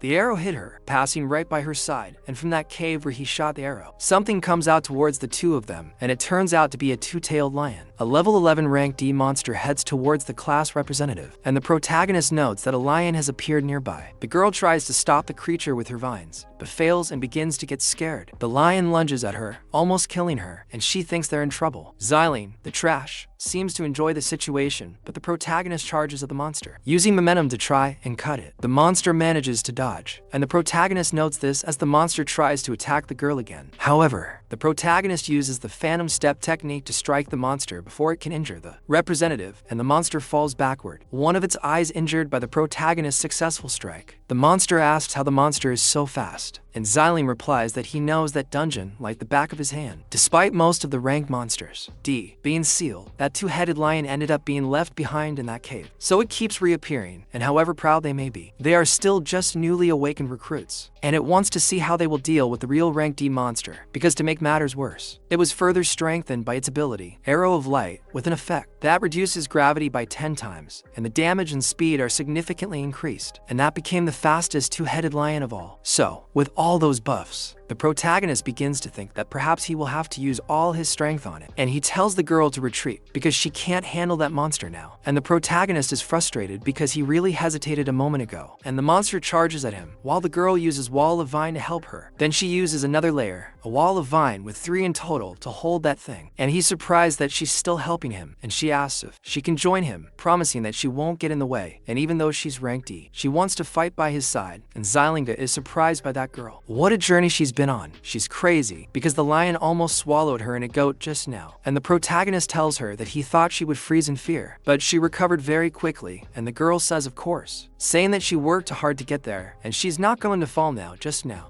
I confess, I'm starting to like this girl. The girl is simply going inside, and she's not watering the water source. She's doing better than Xylinga, who's just standing in the corner, terrified of the mess he himself made. She also says she's acting with so much courage because, as long as he's there, she won't die. Then he says she just used a 3-layer technique and her elemental power is limited, so she can't overdo it like that. But she says of course, because he remembers the girl saying exactly that her dream was to join the Divine Squad and become a Divine Officer. She was a confident, optimistic, and generous girl. And they said she came from a powerful family, but she was always kind to everyone and became class representative in elementary school and was always dedicated and responsible. After that, he lost contact with her, and perhaps she went on to live a normal life like anyone else. But now she's someone he can trust. And if nothing is out of the ordinary, she's not. If something happens, he must be able to get past this phase without revealing his true power. The two of them agree, saying that the Divine Wall won't hold him for more than a few seconds. They say that a real fight isn't one solely based on confidence and with their power. They can't face a magical beast of such a furious rank. He tells them to just wait until he begs for help, and only he remains to help. Then he will teach them what it means to respect their elders. The lion breaks free, and the protagonist says that he attracted the lion, and that it's a nuclear type, so she must pay attention to attack at the right moment. The girl understands, and they both go their separate ways. The lion goes after the protagonist, and he says he just wounded him, so now he's focused on him. The lion really does chase him. While the boy, he jumps into a nearby stream, but the lion lunges at him, and so he tells the girl to act now, and she actually gets into the water to lift the lion, and the lion looks at her, trying to break free. But she uses the restraint, and the lion's fury is nullified, and the nuclear type becomes ineffective. He is unable to break free, besides also being poisoned, and he says that now that he can no longer break free, they will finish that test and get the highest grade.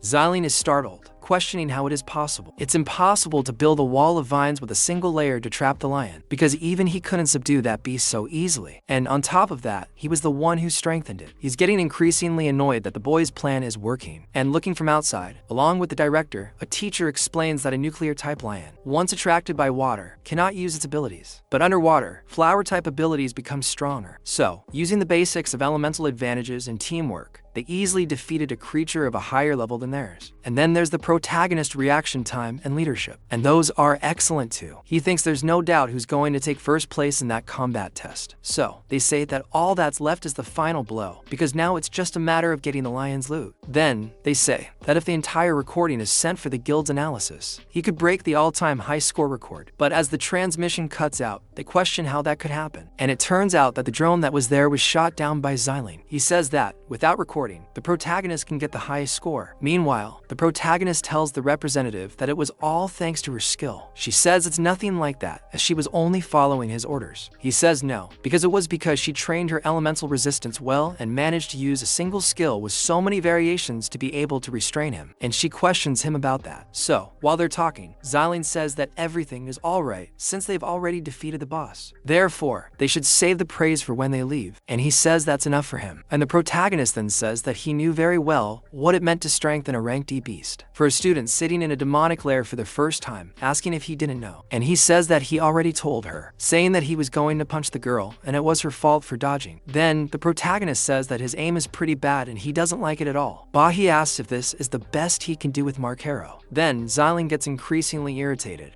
but the representative also goes after him. Shish now doesn't understand why he couldn't join the school guild. So, he questions what she said, already drawing his bow again. But the protagonist stops in front of the boy, ready to face him. But knowing that the protagonist is stronger, he charges back, awaiting his bow. And he says that this isn't over yet, ordering them to wait and leaving the area. But the protagonist, as he leaves, sees the broken drone. And so, she says that the veteran has an unbearable personality. And she questions what the protagonist is doing while he's picking up the drone. And he thinks it was definitely Xialing, because he sabotaged everything so they couldn't get a high grade. And now, nobody else can see what happens there. And after he leaves, he'll need permission to come back. And the others are far away from that demonic lair. So he has enough time. And he thinks that, in a way, that guy helped him. Because now he has the chance to do what he needs to do. And she questions what he means, what he's going to do. Then he goes to another corner, that sealed corner. And he asks the representative if she can keep the secret of what's going to happen now. He says that even if she told them, nobody would believe her. And she asks about the secret, questioning why nobody will believe him, and what he's planning to do. And then the protagonist pulls something out of his pocket, remembering the promise he made to Hong, saying he needs to give him something, the demonic stone for breaking seals, and it's with his uncle. And he takes this stone out of his pocket, and he says he's going to challenge that demonic lair of spiritual jade and completely undo the seal. Then the girl says he can't because that's a rank D demonic lair. and if he breaks the seal, those high-level magical beasts will all come out at once. But the protagonist doesn't even care, breaking the seal anyway. He tells her to relax, because the seal still reduces their power. But she says that, even so, it's just the two of them against a bunch of ranked D beasts. But he says it won't just be the two of them. And so, his aura changes. And the girl questions how he can do that, because the boy has a very different aura. He says he'll do it alone. And she questions how he's a wizard too, while he pulls out his staff. And then, he asks the girl to wait for him at the exit, while other monsters come at him. And she tells him to be careful. But the protagonist faces them head-on, transforming into the new rank S image. And she begins to freeze those things, using her magic to stop them. And she's surprised that they're red class, because she already struggled to capture just one lion. But he managed to capture 3 at the same time, just like that. And he says those monsters have been sealed for so long that they must be about to explode, and they're all going to come out at once. And he needs more space. And she says she already knows, quickly stepping back to give him some room. And now a horde of leopards charge at the level 12 protagonist. He says that these monsters may be rank D, but they've been sealed away for so long that their strength has been halved. And he freezes them all with his freeze ability. And then, he says that first he's going to get them all under control. But something happens, and one of them goes after the protagonist. And he quickly transforms back into the nuclear warrior, using his sword against the monster to deflect its attack, questioning if it's trying to catch him by surprise. Then, he disappears from in front of the monster, reappearing above it, quickly changing his class back to the mage type there, freezing that thing.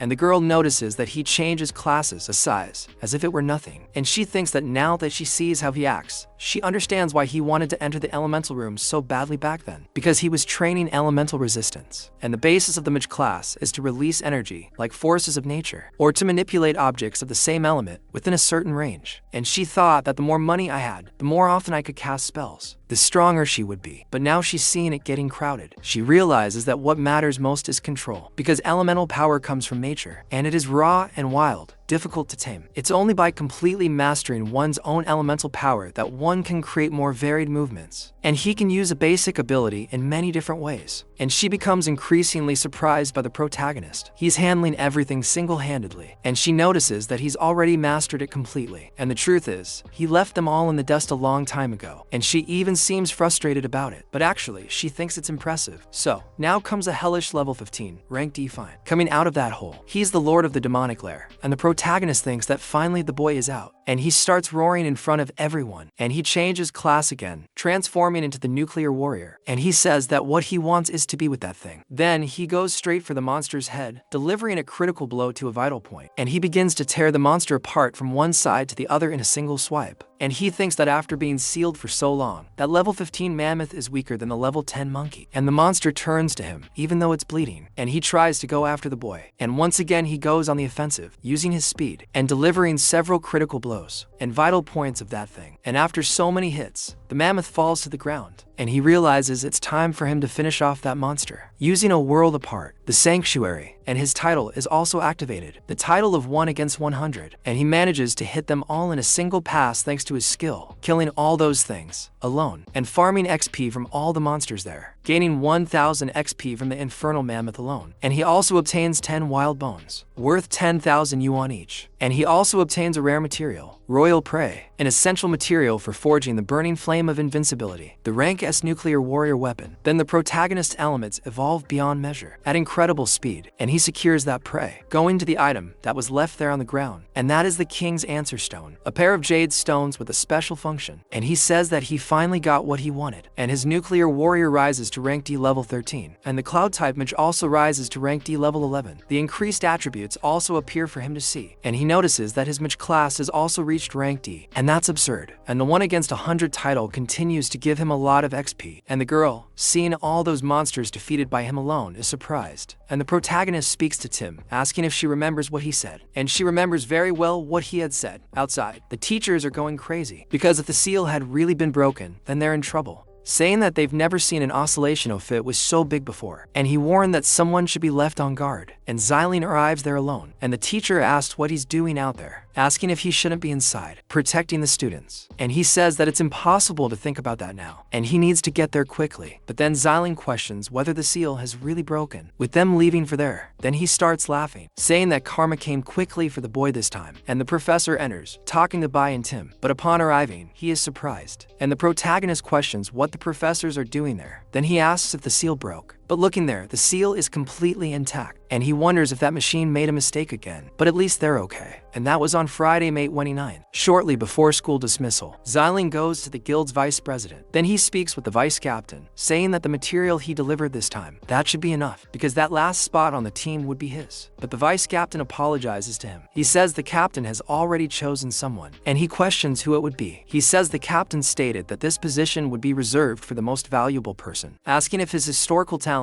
isn't enough yet. But then the captain arrives and talks to him, saying that they found someone more valuable, and that neighborhood is quite interesting. And she is He Li, an electric assassin, some kind of level I don't know. I'm just going to guess, but I think that's the same assassin from the beginning. I don't remember that name in Chinese very well, but it sounds similar. Maybe it is, but I think it's the same one from the beginning. And so, at night on that same day, that investigator apparently cleared the protagonist's beach. I asked him not to cause any more trouble, since it was a lot of work to get him out of there earlier, and he said yes, saying that of course he knows, while continuing to eat that food. So the inspector doesn't like it very much, speaking closely with him, telling him that he had received some news, telling him that Captain Hong is arriving next Friday. He says he already knows what he has to do, and he says he can leave it to you. Meanwhile, the investigator receives a call, and he says that annoying old man is calling again, and he's going back to the team, and he should go home early too. And he says of course he will go home early, full of malice in the protagonist model. And so, a meeting and a farewell. It comes much sooner than expected. But then, when that jerk arrives home, he sees that there's no one in his hovel. He wonders where that woman and her son have gone, and he starts smashing everything, asking how he dares to hide from him, saying he's going to get them, and saying he's going to kill them both. Meanwhile, the protagonist gives that jade to his mother, saying that this jade is called the Jade of Resonance, and from now on she must carry it with her at all times. And he says he has a lookout point for her, and he says that if she's ever in danger, she just needs to break that jade, and she'll feel it, and he'll run to her right away. And he'll say that without it, he wouldn't feel at ease at all to let her go out alone. And he says he's not mistaken. His mother never received a necklace or any jewelry, and she never had those basic things, the things every woman should have. But her mother gets it all wrong. And tell your son to stop spending every weekend glued to his mother, because at his age, he should be going out and having fun with his friends. But he tells her to relax, saying he doesn't feel that need. But she asks how he doesn't need friends,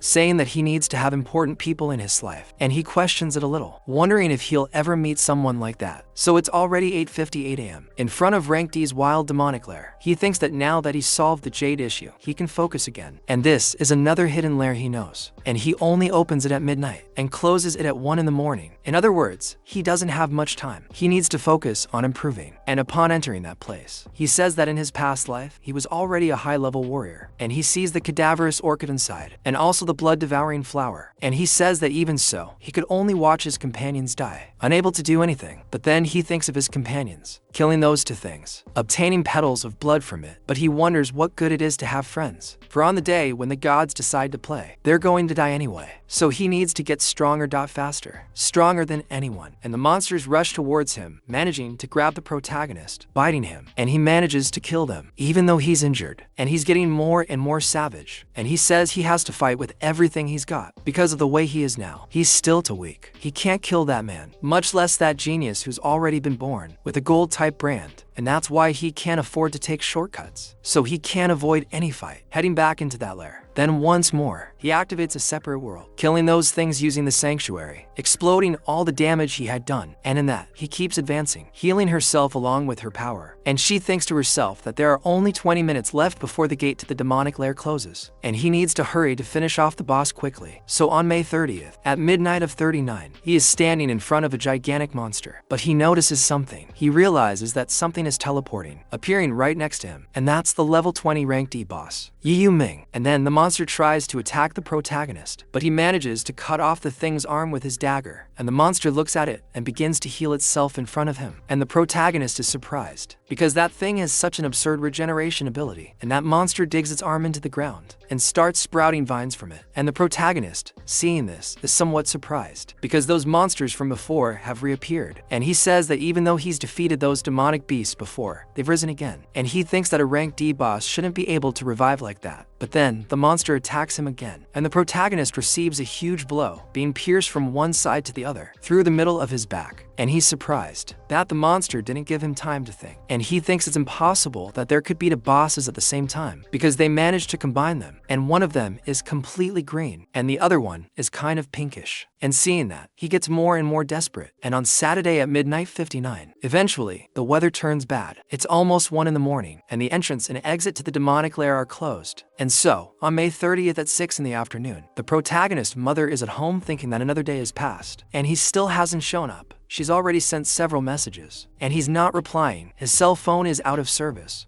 and he must have gone to get himself into another dangerous place. I guess she's not like she did last time, and she thinks she needs to go after him. As he leaves the house worried, the protagonist's father is drinking here and there, saying that the two of them did very well. They said they rented a secluded little place, without telling him anything. Besides, he's envious of the place they rented, saying that they know very well how to enjoy life. Full of hate, while she is leaving the house, she confronts her husband at the worst possible time, just when the protagonist is trapped inside the portal, and the protagonist is inside after being beaten, just like the condemned man. He says it's already the 5th light sentence. He defeats them all, but they keep getting back up. It's a good option. It's killing them. It's probably gaining XP and elemental power too. I'll be waking up from class soon. Hopefully it's golden, and the monsters keep coming after him. But apparently I was wrong, because the monsters are only giving 1 XP each time he kills them. And it says that even after killing those monsters, reviving endlessly, he gains no XP or items, and he needs to figure out what he's doing. They keep coming back, but he's so tired he can't even manage it. Meanwhile, the level 20 bosses, they're after the protagonist, and he says it's not just the little ones, that they have regenerative ability, just like the big ones, and he uses acceleration to go straight for 1 or 2 bosses. But even cutting him isn't enough to kill him, and he says even the boss can heal instantly, and the other one is using the healing ability, continuous healing again, and he says he's tried attacking that guy before. Even if you cut off his head, he regenerates instantly. That's completely unbalanced. And dead monsters, resurrecting endlessly in those 2 boss fights. And he says that not even rank S healers can do that, and he wonders what is strengthening their power, or is there somewhere storing an absurd amount of healing energy. But the monster lunges at the protagonist again, seeing that he's given an opening, and uses its punch to try and hit him. But the protagonist manages to stop the attack with his blade at the last second, but he still receives the brunt of the monster's attack. And he says that's interesting, because he's copying his movements in the middle of the fight. Then one of them talks to the protagonist, saying that he is strong, and the protagonist begins to see that he is drawing energy from somewhere. Finally realizing what it is, and that tree behind him, he prepares to go after it, saying it's a demonic lair with a plant theme, and that giant tree is the energy belt. Then he passes by the boss, and sees the boy's surprise. He advanced at that speed, cut on his arm, and the protagonist says that's the healing power of those bosses. It covers such a large area because of that tree. Then the boss starts telling him not to go after it, and the protagonist thinks that if he cuts down that tree, he ended up cutting her in half, thinking he could finish him off if he did that. And then the bosses start talking amongst themselves, ordering them not to let him finish, ordering them to stop the boy quickly. But then he also summons his mage class, freezing the monsters in place, and switches back to his nuclear warrior type when they're frozen, and he plunges his dagger into them and says he knew he wasn't wrong. And after one of the 2 bosses and the tree fall, they lose all healing and resurrection, and in doing so, he gains 2,500 XP